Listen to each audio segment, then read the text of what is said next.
The Story of Civilization, Volume 4, The Age of Faith, Part 1, by Will Durant. Continued, Cassette 6, Side 2. The desert Arab had his own primitive and yet subtle religion. He feared and worshipped incalculable deities in stars and moon and the depths of the earth. Occasionally he importuned the mercy of a punitive sky, but for the most part he was so confused by the swarm of spirits, or jinn, about him that he despaired of appeasing them, accepted a fatalistic resignation, prayed with masculine brevity, and shrugged his shoulders over the infinite. He seems to have given scant thought to a life after death. Sometimes, however, he had his camel tied foodless to his grave, so that it might soon follow him to the other world and save him from the social disgrace of going on foot in paradise. Now and then he offered human sacrifice, and here and there he worshipped sacred stones.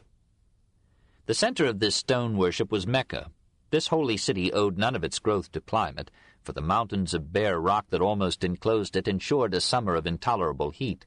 The valley was an arid waste, and in all the town, as Mohammed knew it, hardly a garden grew.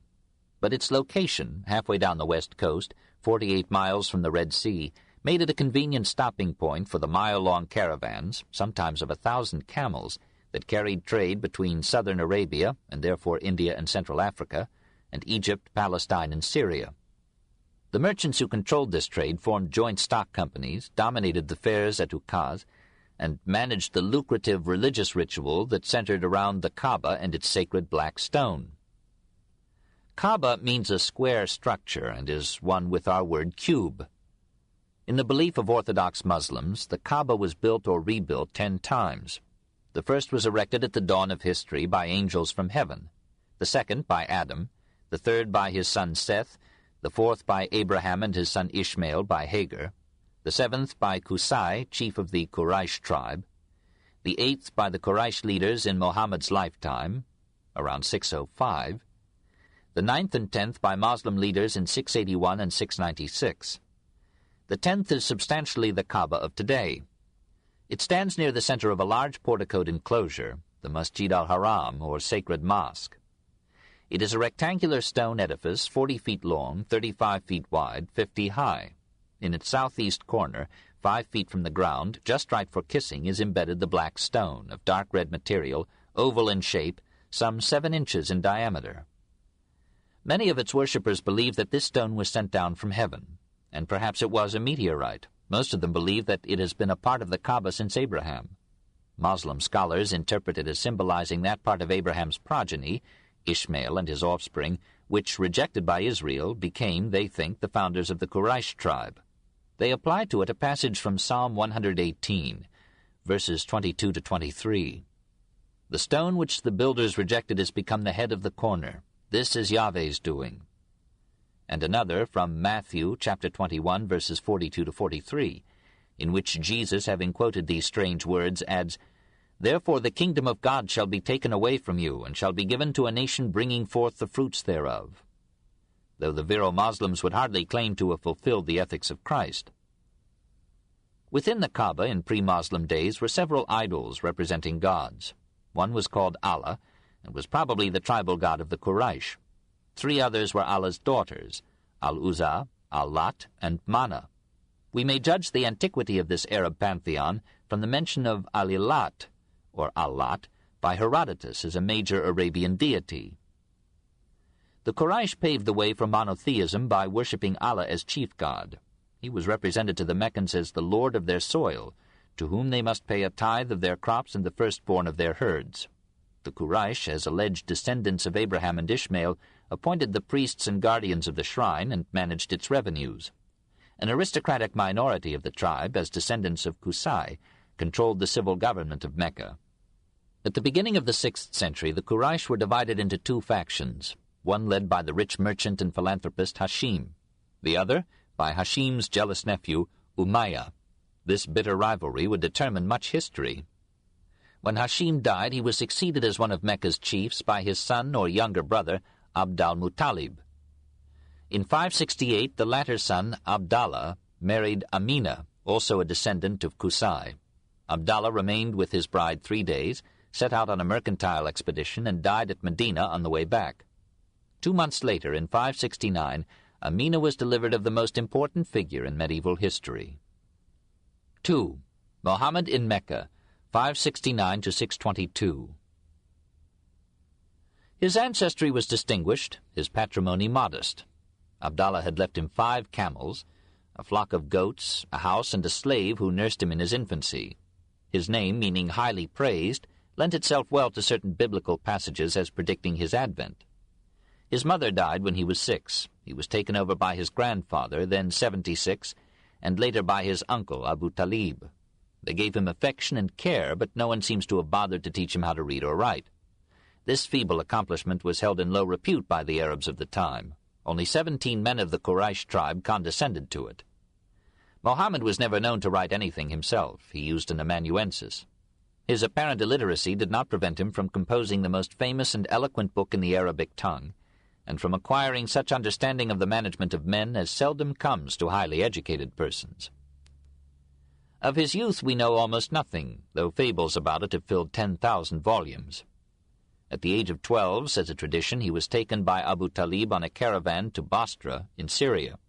Perhaps on that journey he picked up some Jewish and Christian lore.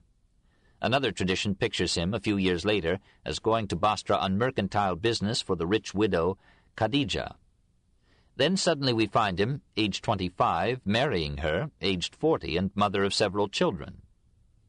Until her death 26 years later, Muhammad lived with Khadijah in a monogamous condition highly unusual for a Moslem of means, but perhaps natural in their recipient. She bore him some daughters, of whom the most famous was Fatima, and 2 sons who died in infancy. He consoled his grief by adopting Ali, the orphan son of Abu Talib. Khadijah was a good woman, a good wife, a good merchant. She remained loyal to Muhammad through all his spiritual vicissitudes, and amid all his wives he remembered her as the best. Ali, who married Fatima, fondly describes his adoptive father at 45 as of middle stature, neither tall nor short. His complexion was rosy white. His eyes black, his hair, thick, brilliant, and beautiful, fell to his shoulders. His profuse beard fell to his breast. There was such sweetness in his visage that no one, once in his presence, could leave him. If I hungered, a single look at the Prophet's face dispelled the hunger. Before him all forgot their griefs and pains. He was a man of dignity and seldom laughed. He kept his keen sense of humor under control, knowing its hazards for public men. Of a delicate constitution, he was nervous, impressionable, given to melancholy pensiveness. In moments of excitement or anger, his facial veins could swell alarmingly, but he knew when to abate his passion and could readily forgive a disarmed and repentant foe. There were many Christians in Arabia, some in Mecca. With at least one of these, Muhammad became intimate. Khadijah's cousin, Waraka ibn Nawfal, who knew the scriptures of the Hebrews and the Christians. Muhammad frequently visited Medina, where his father had died. There he may have met some of the Jews who formed a large part of the population. Many a page of the Koran proves that he learned to admire the morals of the Christians, the monotheism of the Jews, and the strong support given to Christianity and Judaism by the possession of scriptures, believed to be a revelation from God. Compared with these faiths, the polytheistic idolatry, loose morality, tribal warfare, and political disunity of Arabia may have seemed to him shamefully primitive. He felt the need of a new religion, perhaps one that would unify all these factious groups into a virile and healthy nation, a religion that would give them a morality not earthbound to the Bedouin law of violence and revenge, but based upon commandments of divine origin, and therefore of indisputable force. Others may have had similar thoughts. We hear of several prophets arising in Arabia about the beginning of the 7th century. Many Arabs had been influenced by the messianic expectations of the Jews. They, too, eagerly awaited a messenger from God. One Arab sect, the Hanifs, already rejected the heathen idolatry of the Kaaba and preached a universal God of whom all mankind should be willing slaves. Like every successful preacher, Muhammad gave voice and form to the need and longing of his time. As he approached 40, he became more and more absorbed in religion. During the holy month of Ramadan, he would withdraw, sometimes with his family, to a cave at the foot of Mount Hegira, 3 miles from Mecca, and spent many days and nights in fasting, meditation, and prayer. One night in the year 610, as he was alone in the cave, the pivotal experience of all Mohammedan history came to him. According to a tradition reported by his chief biographer, Muhammad ibn Ishaq, Muhammad related the event as follows. Whilst I was asleep, with a coverlet of silk brocade whereon was some writing, the angel Gabriel appeared to me and said, "Read." I said, "I do not read." He pressed me with the coverlets so tightly that methought 'twas death. Then he let me go and said, "Read." So I read aloud, and he departed from me at last. And I awoke from my sleep, and it was as though these words were written on my heart. I went forth until, when I was midway on the mountain, I heard a voice from heaven saying, "O Mohammed, thou art the messenger of Allah, and I am Gabriel." I raised my head toward heaven to see, and lo, Gabriel in the form of a man, with feet set evenly on the rim of the sky, saying, "O Mohammed, thou art the messenger of Allah, and I am Gabriel." Returning to Khadijah, he informed her of the visions. We are told that she accepted them as a true revelation from heaven and encouraged him to announce his mission. Thereafter he had many similar visions. Often, when they came, he fell to the ground in a convulsion or swoon. Perspiration covered his brow. Even the camel on which he was sitting felt the excitement and moved fitfully. Muhammad later attributed his gray hairs to these experiences. When pressed to describe the process of revelation, he answered that the entire text of the Quran existed in heaven, and that one fragment at a time was communicated to him, usually by Gabriel. Asked how he could remember these divine discourses, he explained that the archangel made him repeat every word. Others who were near the prophet at the time neither saw nor heard the angel. Possibly his convulsions were epileptic seizures. They were sometimes accompanied by a sound reported by him as like the ringing of a bell, a frequent occurrence in epileptic fits. But we hear of no tongue-biting, no loss of prehensile strength, such as usually occurs in epilepsy. Nor does Muhammad's history show that degeneration of brain power which epilepsy generally brings. On the contrary, he advanced in clarity of thought and in confident leadership and power until his 60th year. The evidence is inconclusive. At least it has not sufficed to convince any orthodox Mohammedan. During the next 4 years, Muhammad more and more openly announced himself as the prophet of Allah, divinely commissioned to lead the Arab people to a new morality and a monotheistic faith. Difficulties were many. New ideas are welcomed only if promising early material advantage, and Muhammad lived in a mercantile, skeptical community which derived some of its revenues from pilgrims coming to worship the Kaaba's many gods. Against this handicap he made some progress by offering to believers an escape from a threatened hell into a joyous and tangible paradise. He opened his house to all who would hear him, rich and poor and slaves, Arabs and Christians and Jews. His impassioned eloquence moved a few to belief. His first convert was his aging wife, the second his cousin Ali, the third his servant Zaid, whom he had bought as a slave and had immediately freed. The fourth was his kinsman, Abu Bakr, a man of high standing among the Quraysh. Abu Bakr brought to the new faith 5 other Meccan leaders.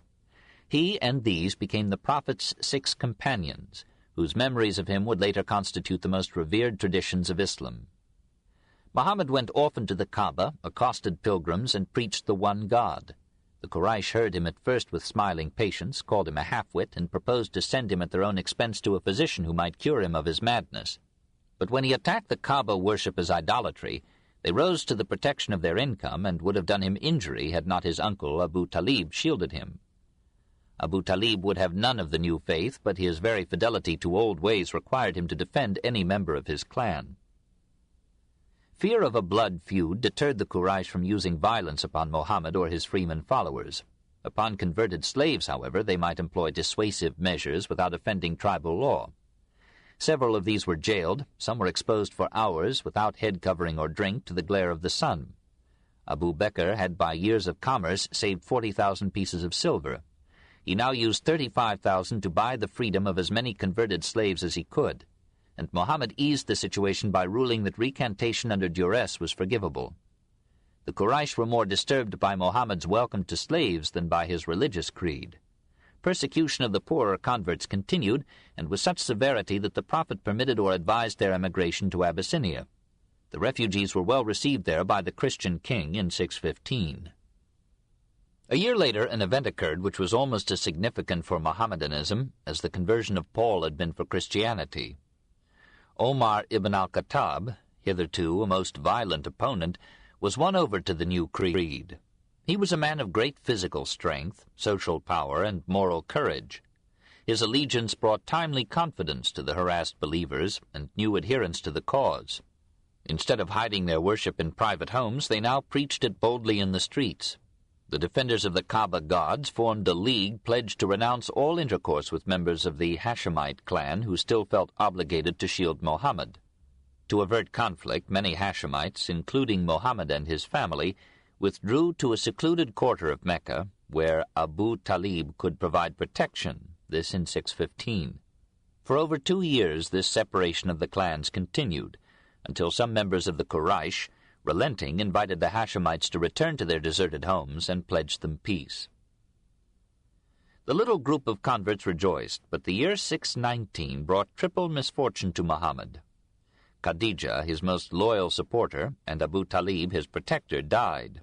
Feeling insecure in Mecca, and discouraged by the slow increase of his followers there, Muhammad moved to Taif in 620, a pleasant town 60 miles east.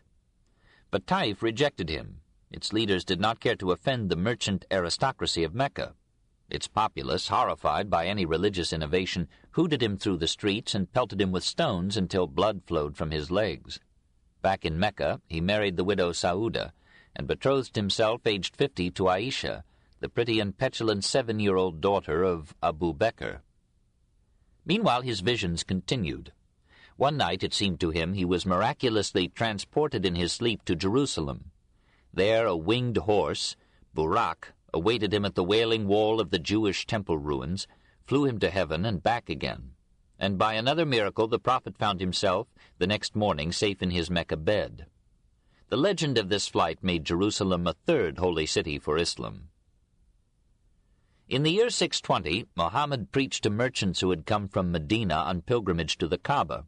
They heard him with some acceptance, for the doctrine of monotheism, a divine messenger, and the Last Judgment were familiar to them from the creed of the Medina Jews.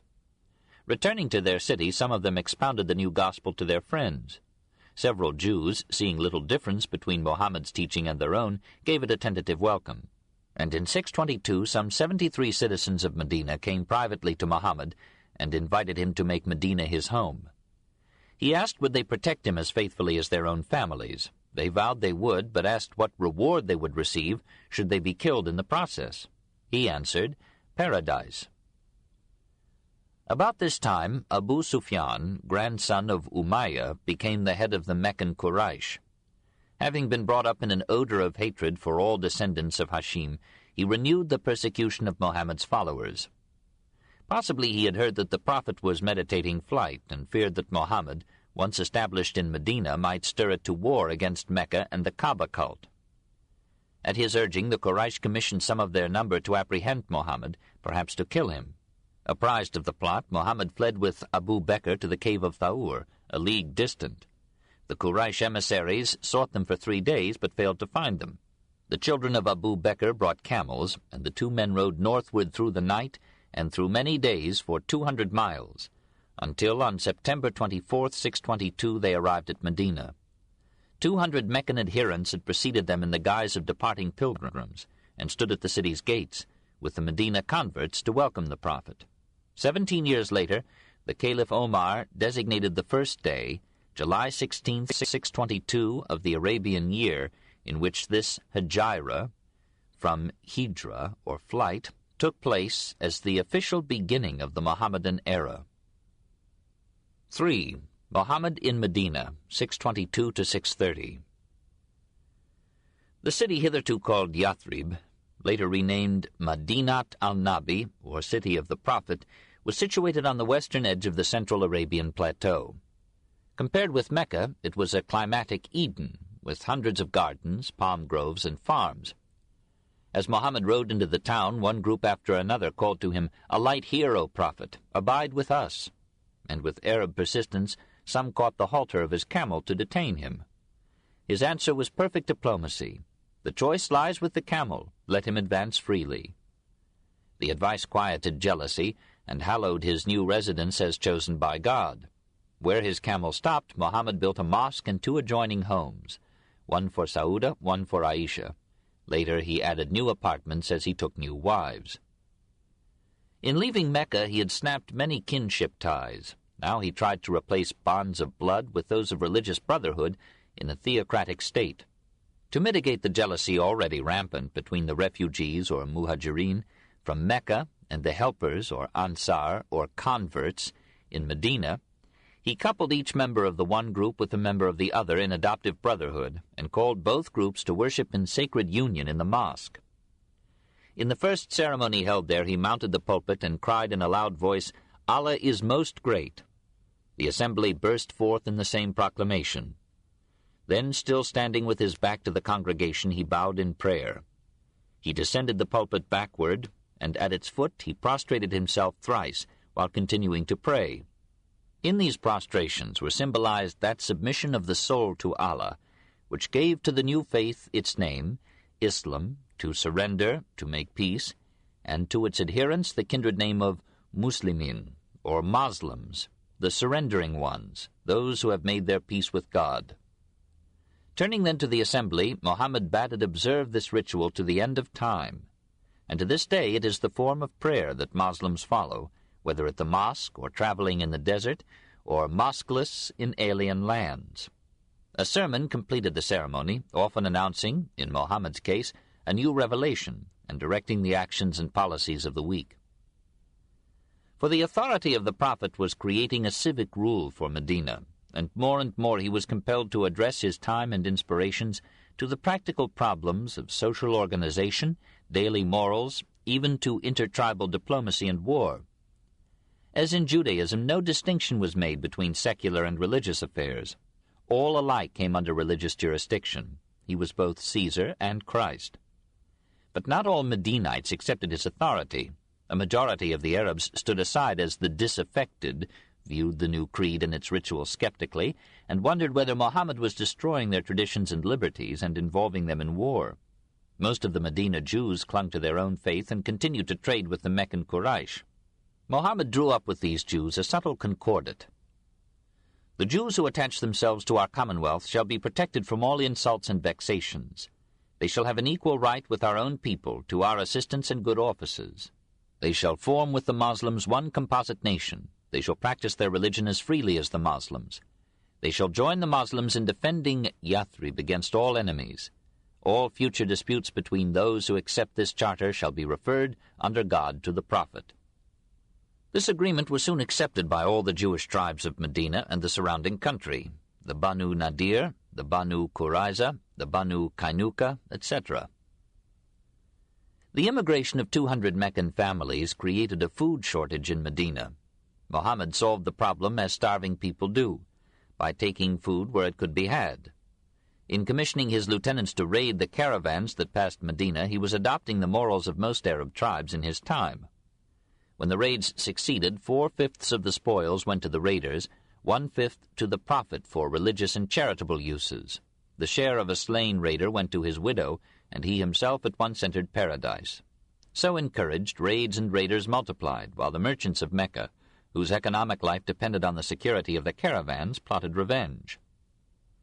One raid scandalized Medina as well as Mecca, for it took place and killed a man on the last day of Rajab, one of the sacred months when Arab morality laid a moratorium on violence. In 623, Muhammad himself organized a band of 300 armed men to waylay a rich caravan coming from Syria to Mecca. Abu Sufyan, who commanded the caravan, got wind of the plan, changed his route, and sent to Mecca for help. The Quraysh came 900 strong.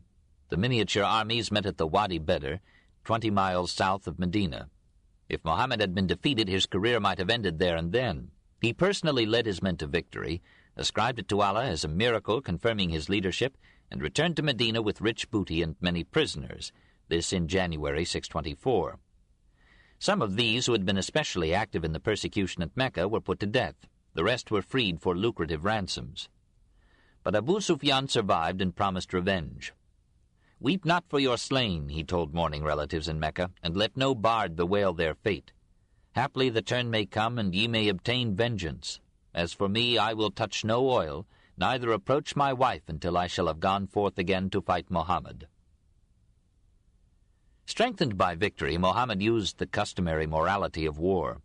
Asma, a Medinese poetess, having attacked him in her rhymes, Umayr, a blond Moslem, made his way into a room and plunged his sword so fervently into the sleeping woman's breast that it affixed her to the couch.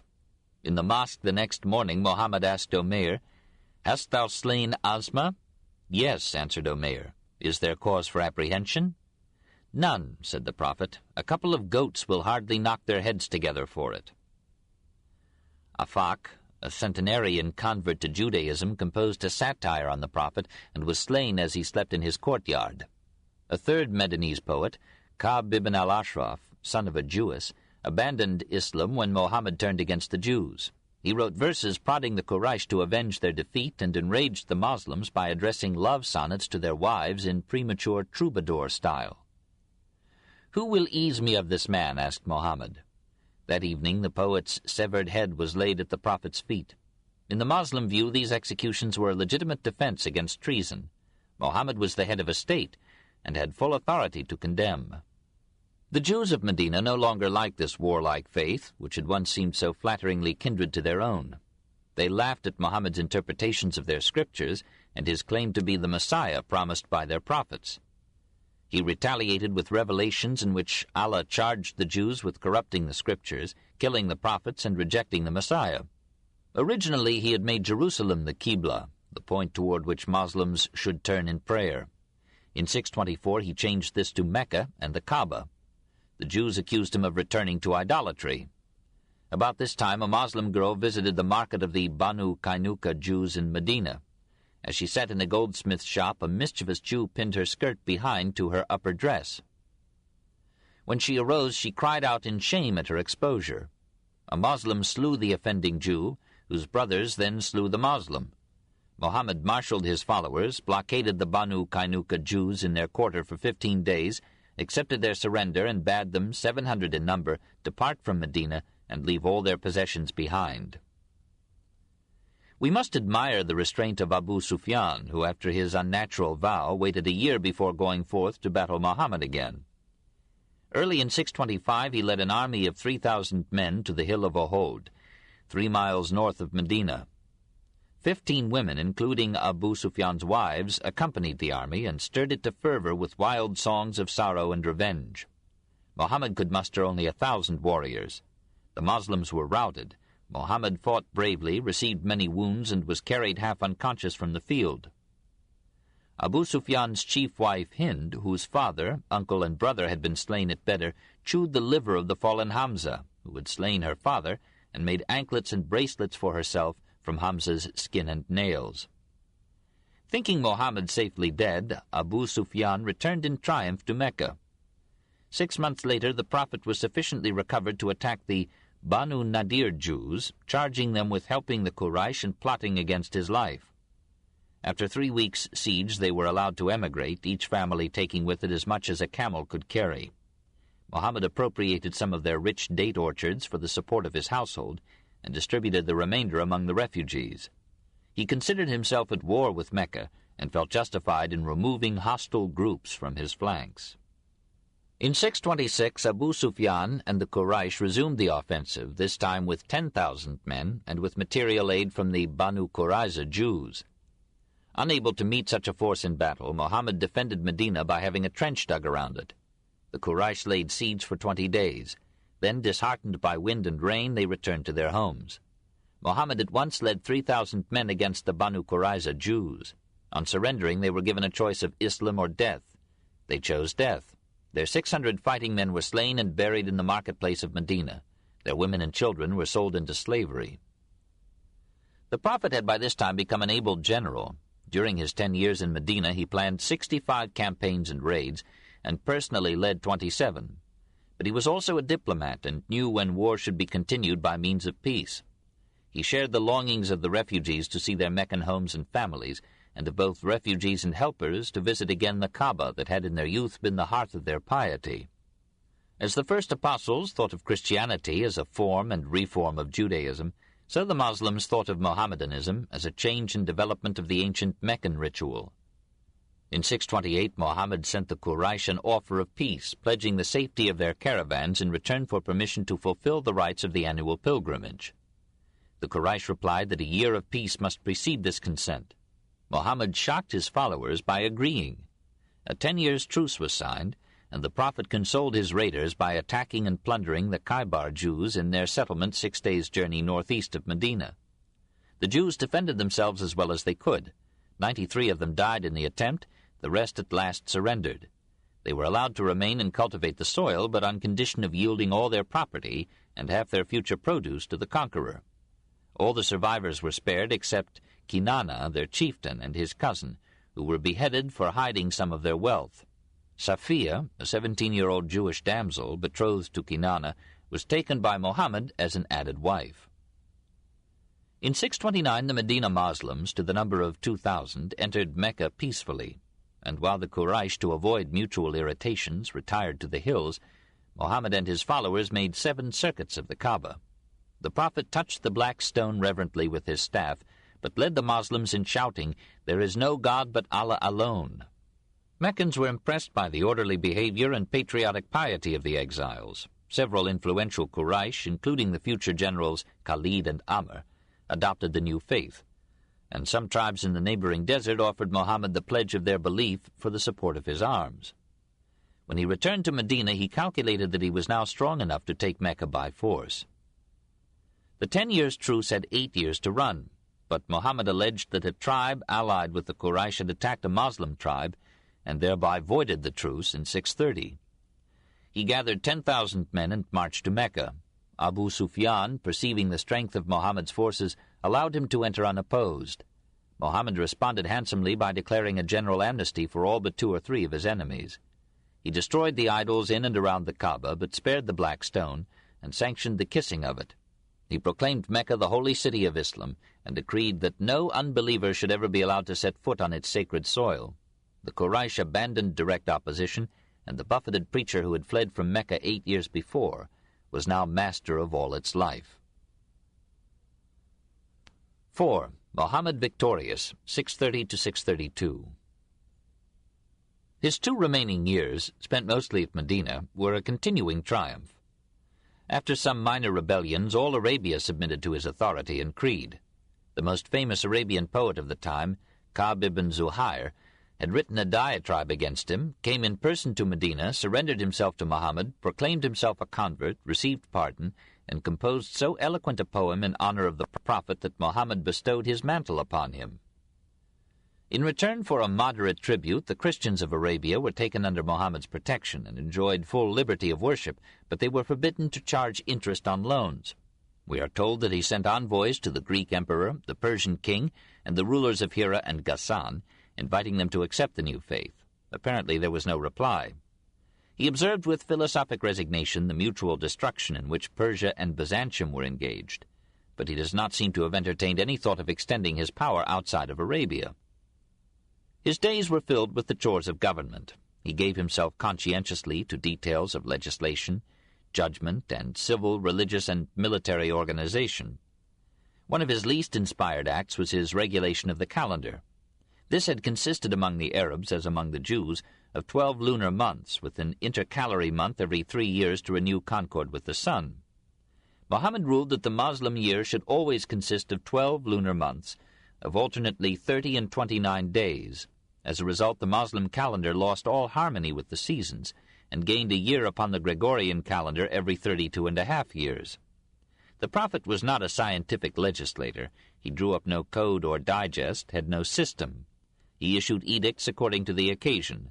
If contradictions developed, he smoothed them with new revelations that sternly superseded the old. Even his most prosaic directives might be presented as revelations from Allah. Harassed by the necessity of adapting this lofty method to mundane affairs, his style lost something of its former eloquence and poetry. But perhaps he felt that this was small price to pay for having all his legislation bear the awesome stamp of deity. At the same time, he could be charmingly modest. More than once he admitted his ignorance. He protested against being taken for more than a fallible and mortal man. He claimed no power to predict the future or to perform miracles. However, he was not above using the method of revelation for very human and personal ends, as when a special message from Allah sanctioned his desire to marry the pretty wife of Zayd, his adopted son. His 10 wives and 2 concubines have been a source of marvel, merriment, and envy to the Western world. We must continually remind ourselves that the high death rate of the male among the ancient and early medieval Semites lent to polygamy in Semitic eyes the aspect of a biological necessity, almost a moral obligation. Muhammad took polygamy for granted and indulged himself in marriage with a clear conscience and no morbid sensuality. Aisha, in a tradition of uncertain authority, quoted him as saying that the three most precious things in this world are women, fragrant odors, and prayers. Some of his marriages were acts of kindness to the destitute widows of followers or friends, as in the case of Omar's widow Hafsa. Some were diplomatic marriages, as in the case of Hafsa, to bind Omar to him, and the daughter of Abu Sufyan, to win an enemy. Some may have been due to a perpetually frustrated hope for a son. All his wives after Khadijah were barren, which subjected the Prophet to much raillery. Of the children born to him by Khadijah, only one survived him, Fatima.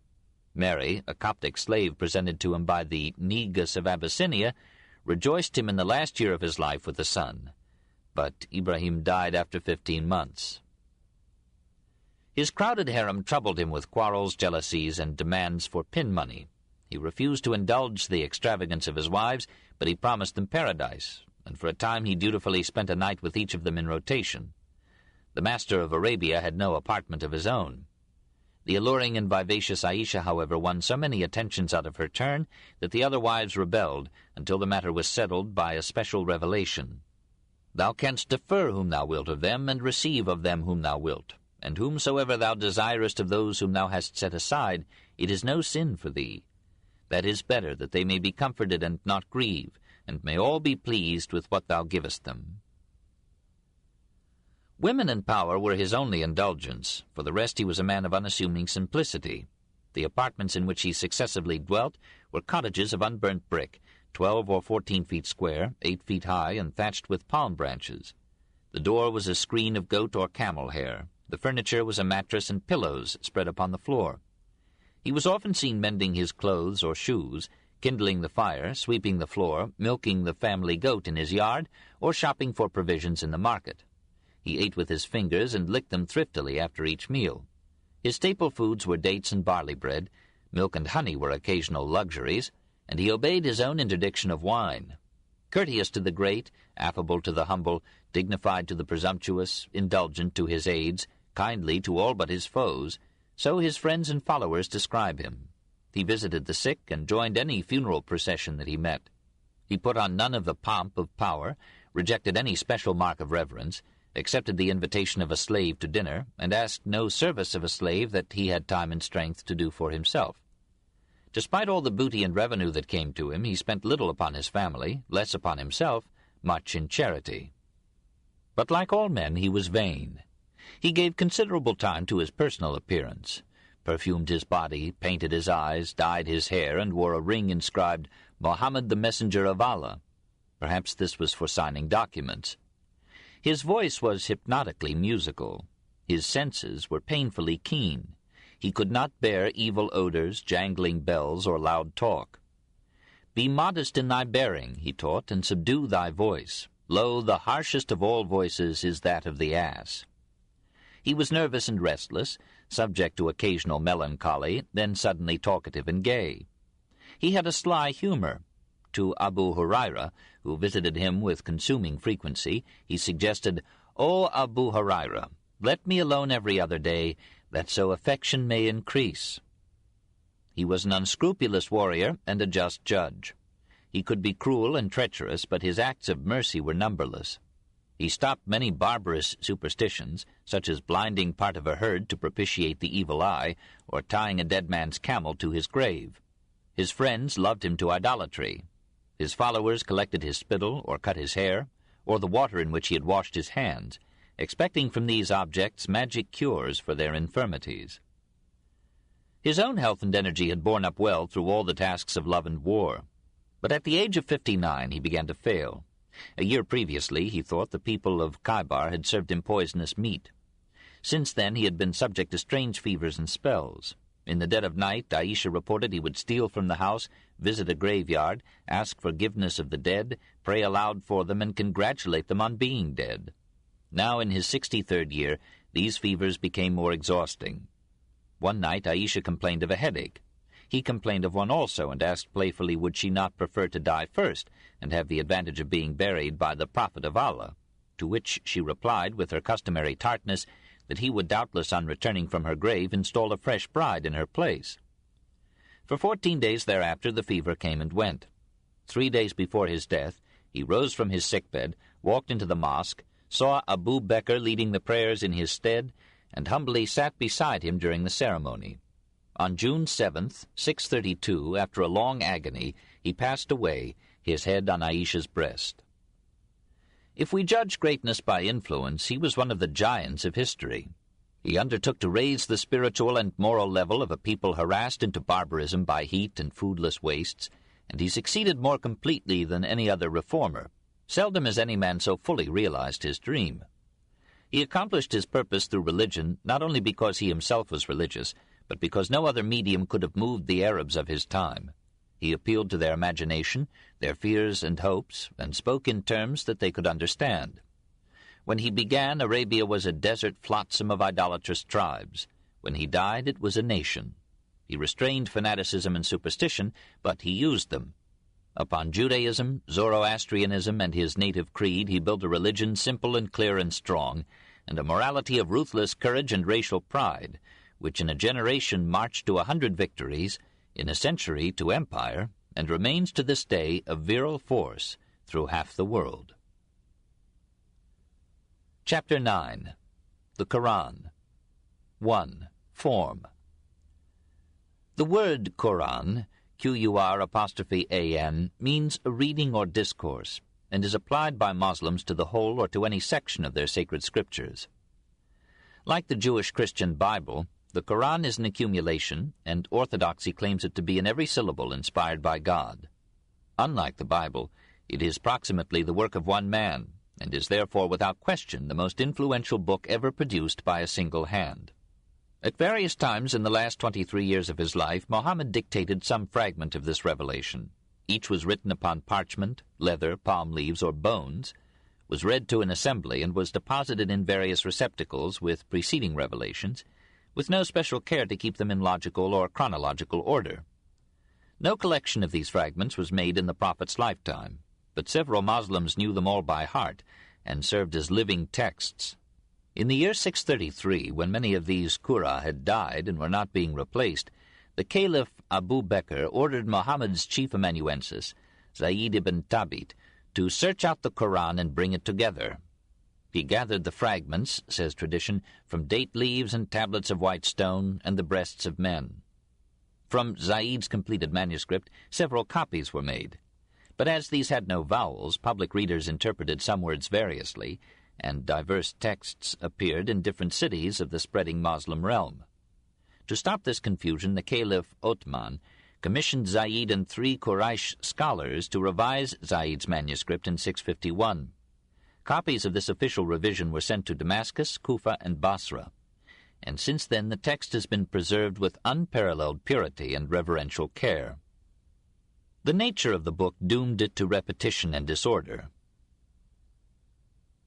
This book is continued on Cassette 7, Side 1.